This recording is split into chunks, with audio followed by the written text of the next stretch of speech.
Hey everyone, and welcome back to the channel. Today, we're taking a trip to Italy to uncover some truly unbelievable facts about one of the world's most iconic landmarks, the Leaning Tower of Pisa. You think you know it all? Trust me, you're in for a surprise. So let's start with the big question. Why does it lean? Well, it wasn't a quirky design choice. Construction began way back in 1173, but the builders only got to the third floor when the tower started to sink. Why? The ground beneath it was a soft mix of clay, sand, and shells, totally unstable for such a massive structure. The name Pisa itself actually comes from a Greek word meaning marshy land. It's like they were destined to build on shaky ground. Because of the sinking, construction was halted for almost 100 years. This long break was actually a blessing in disguise. It allowed the soil to compact and settle, which likely prevented the tower from collapsing entirely. When work resumed, engineers tried to compensate for the tilt.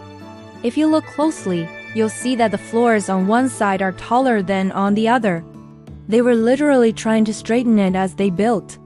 It's an incredible feat of medieval problem solving.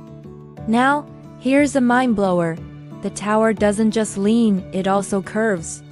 The engineers' attempts to correct the tilt as they built upwards gave the entire structure a slight banana-like shape. So it's not just the Leaning Tower of Pisa, it's the leaning and curving Tower of Pisa. For centuries, people feared the tower would eventually fall. In fact, it was closed to the public in 1990 because the lean had become too dangerous.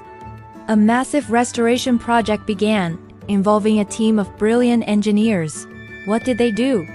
In a nutshell, they carefully removed soil from underneath the non-leaning side. This process, called soil extraction, gently coaxed the tower to straighten up just a little. They reduced the tilt by about 45 centimeters, bringing it back to where it was in the early 1800s and ensuring its stability for at least another 300 years. And did you know it's not the only leaning tower in Pisa? Due to the soft ground, several other towers in the city also have a noticeable tilt, like the bell tower of the Church of Saint Michele dei Scaldi. Pisa is practically a city of leaning towers. Let's talk about the bells. There are 7 of them at the top, one for each note of the musical major scale. The largest one weighs a staggering 3.5 tons. Because of the tower's fragile condition, the bells haven't been rung in over a century. Imagine the vibrations from all that weight shaking the delicate structure.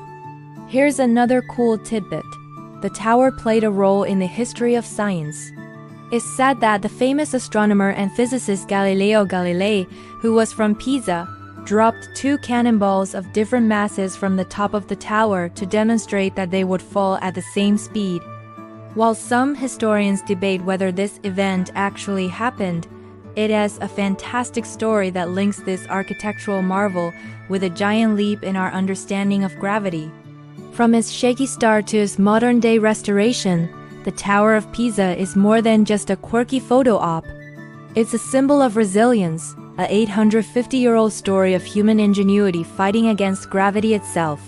It's a testament to the idea that sometimes our greatest imperfections become our most celebrated features. What do you think is the most surprising fact about the Tower of Pisa? Let me know in the comments below. Thanks so much for watching.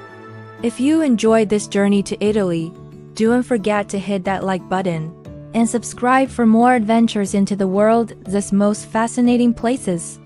See you in the next video.